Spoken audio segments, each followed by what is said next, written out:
Welcome back to another edition of NASCAR DFS Preview. I'm AustYn from the Sports Chief.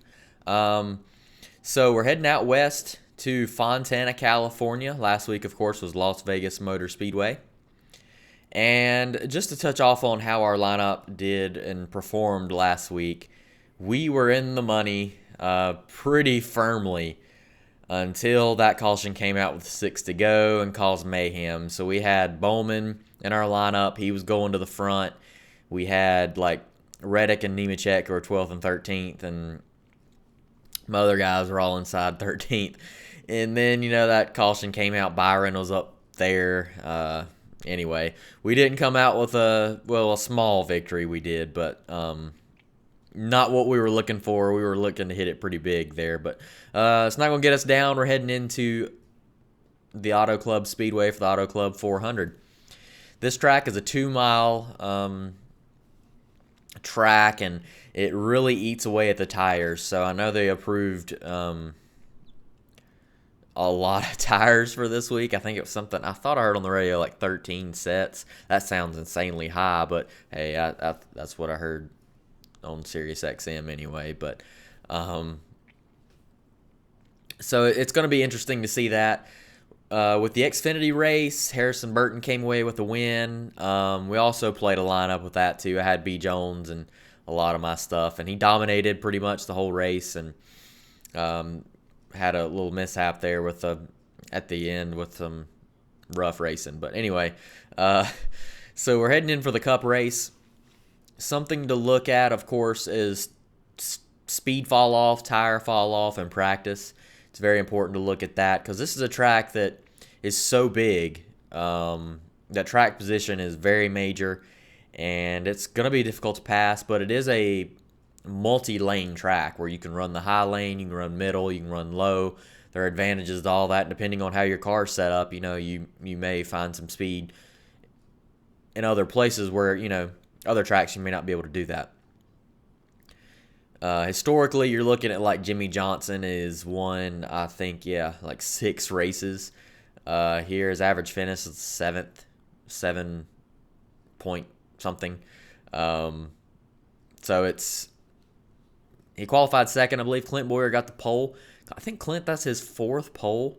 I remember I wrote in the NASCAR previews of preseason that Clint Boyer's got 3 poles, or 3 or 4, and he comes away with another one. So good for Clint, but he'll be sitting on the pole. So let's just go ahead and hit it and see how DraftKings priced everyone for us, and we'll try to show you and hopefully help you make your lineup this week. So let's just go take a look at it here.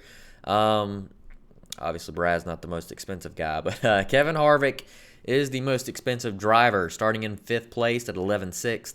Kyle Busch is starting in 17th at 11.3. Joey Logano starting in 7th at 10.9. Martin Truex Jr. starting in 38th. Failed inspection. I don't even think he was allowed to qualify. I wonder if it'll give us a little snippet here if we click this. Yeah, he's not allowed to qualify, so that's why he's starting in 38th. Brad Keselowski starting in 15th at 10K. So we have 5 drivers in the 10K range. And pricing is pretty interesting this week, especially with the starting positions. So if you look at this, Kyle Busch starting in 17th. I was really big on Kyle Busch all week looking at the price since he wasn't the most expensive driver. His track record here is pretty solid. And the fact he's starting 17th is awesome, but Martin Truex Jr. starting in 38th, that's just way too good to be true. Martin Truex was 3rd in 10 and 15 lap runs in happy hour. And even though it will be hard to pass, it's just hard to believe that he's going to stay back there for that long. Even if he gets like 15th or something, that's like 40, 50 points, and that's just too automatic. Of course he can wreck or something like that, but I'm going with a cash game strategy this week. It's going to be a little less aggressive, so that's what I'm going with if you're looking for cash game. I think if you're doing tournament, I'd probably go Joey Logano there. He was really quick in practice. He was like top 2 or 3, in the big 10, 15 lap runs and the happy hours, and Well, happy hour. It's only one. But, I'm going with Truex. Pretty automatic for me, starting in 38th. He's fast enough to where I think he could actually contend for the win. But, yep, too good of a starting position to pass up there. So we're just going to scroll on down. This is what I usually did last year when I would do these reviews, but I scroll down to the bottom. Obviously, we have some of these guys down here that are in the 30s. That's probably where they'll end up. So I'll go with Corey LaJoie up. LaJoie, who's actually having a really good season. He's averaging 44 points, fantasy points per race, which is pretty awesome. Ryan Preece there in 20th. McDowell always qualifies. He's an overachiever in qualifying. So he's starting in 8th. John Hunter Nemechek in 23rd. Ty Dillon in 24th. Bubba Wallace 14th. Daniel Suarez 31st. Ross Chastain 27th.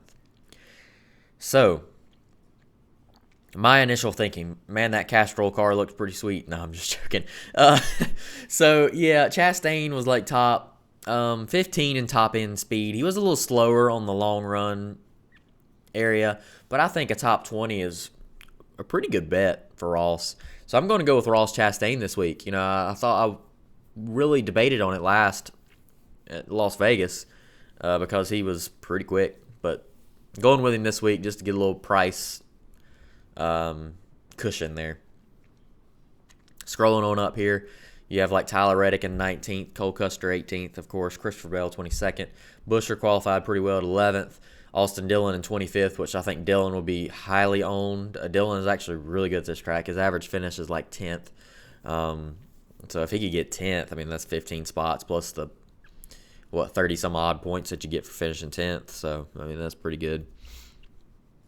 Clint Boyer with the pole there. Scrolling up here, this was a guy that is probably my pick to win the race, and that's Alex Bowman. He's starting in 3rd. Yes, I understand that that's kind of a risky choice to go with, but Bowman was like something like 4 or 5 tenths faster than the second place guy in all the 5 and 10 lap runs. He was P1 in happy hour and the first practice. It's going to be hard for me not to pick Alex Bowman. I think he'll probably lead the first lap. I don't see Clint Boyer and Jimmy holding him back, really. Jimmy might have a fast enough car, but, man, Bowman was so fast. It is hard for me not to choose him. And I know he may finish lower than that, but I'm going pretty risky in that, and I think I can do it because I'm going with Martin Truex in 38th. Now, if you don't want to go Alex Bowman and you want to choose someone else up in there, he's 8,800, I think you can maybe pick Denny Hamlin and then go 400 cheaper and go Brad Keselowski. That's probably what I would do in a tournament setting, but this is a cash game. So this is the route I'm going with because that's just so many points that's on the board. And if Bowman performs well, if he performs bad, it's not going to kill me. So, tournament, go Keselowski and go Denny. That's what I would do. So anyway, we got 8,100 to spin there. Scrolling on down here, this was a guy, and I've kind of, if you noticed in my background there, I've got the 8 car, Daniel Hemrick. I don't know if I'm just a sucker for that 8 car or what, but Tyler Reddick was actually top 10 in speeds in long runs, 5 and 10 lap runs in happy hour. His top end speed was up there among the tops. He's in 19th. I think that's probably where he'll end up. Could get better than that. He's got a pretty fast car, and I'm going with him this week again. I think it's just a really nice buffer there. I need the extra amount of money to spend, especially with the route I'm going. So, scrolling on up here, Eric Jones in 29th is pretty attractive. William Byron in 21st. I really want to go William Byron, and I really want to go Denny Hamlin, but Denny didn't show me the speed that this guy shows. So, Ryan Blaney starting in 16th place. Ryan Blaney was the fastest in a 20-lap run in happy hour. He was right there behind Bowman, but, I say right there, he was 4 and 5 tenths slower. But, hey, he was up there on speed. 16th is a really good starting spot. It's better than Keselowski. His car's faster to me. It's faster in Chase's. It's faster in Kyle's. It may not be faster in Logano's, but hey, it's 16 and 7. Blaney it would have been Blaney or Bowman winning last week, and I just like Ryan Blaney in this West Coast swing. He did really well last year in the swing, and I'm going with him. And of course, that leaves us with $8,200 to spend.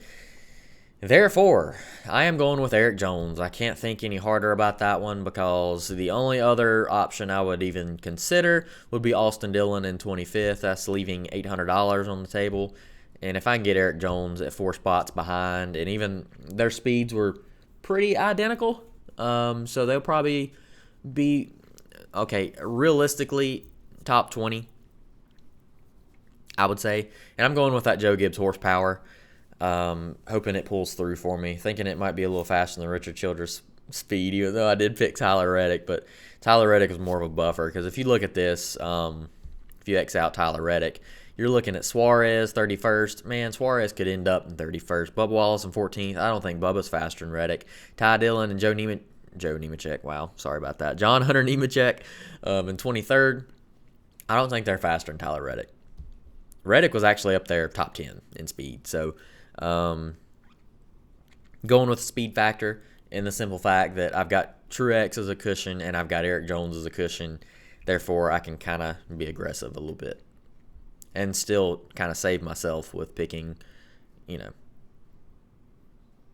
Blaney and Chastain, guys like that. I feel like they're just too easy to pass up. So, all right, so let's clean it up here. We got Martin Truex at 10-4, Ryan Blaney at 9-4, Alex Bowman at 8-8, Eric Jones at 8-1, Tyler Reddick at 6-7, and Ross Chastain at 6-5. So there you have it. That's what we're rolling out here with the Sports Chief. Hopefully that helped you. Keep in mind that I'm going with a cash game strategy, so it's going to be a little less risky, I guess you can say. I know Bowman's going to be pretty highly owned. Truex is going to be really highly owned. I'm hoping I can kind of sneak some stuff in there with Ryan Blaney. Thinking he could pull through. And Tyler Reddick, I think he'll actually be pretty low owned, and I would really take advantage of that. So that's what we're rolling out here. Check us out at www.thesportschief.com, on Twitter at thesportschief, as well as on Instagram. We're the same handle, at thesportschief. We cover all kinds of topics. So go check us out. And best of luck to you at the Auto Club 400. So have a great weekend, guys.